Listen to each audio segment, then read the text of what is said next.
Ya, pemirsa, puluhan motor pemudik yang bekerja maupun mahasiswa Unsri Indralaya menitipkan motornya ke Polsek Indralaya. Hal ini sesuai dengan layanan Polsek Indralaya yang membuka pelayanan penitipan motor bagi para pemudik.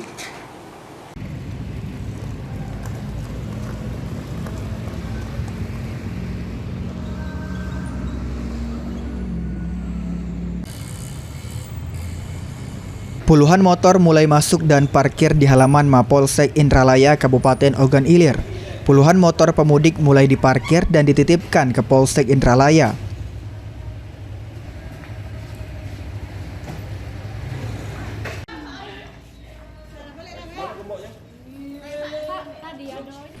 Kapolsek Indralaya AKP Junardi mengatakan bahwa layanan tersebut merupakan bagian dari OPS Ketupat Musi 2026. Melalui layanan penitipan motor ini, masyarakat dapat mudik dengan tenang tanpa rasa khawatir terhadap keamanan kendaraan yang ditinggalkan. Ini juga sebagai upaya Polri untuk membantu mengurangi kepadatan arus lalu lintas saat mudik Lebaran. Layanan penitipan kendaraan diberikan secara gratis dengan prosedur yang mudah. Terima kasih kepada Kapolsek Indralaya yang telah menerima titipan motor kami, sehingga kami bisa mudik dengan aman dan tenang. Polsek Indralaya, mantap! Ahmad Romawi, PAL TV.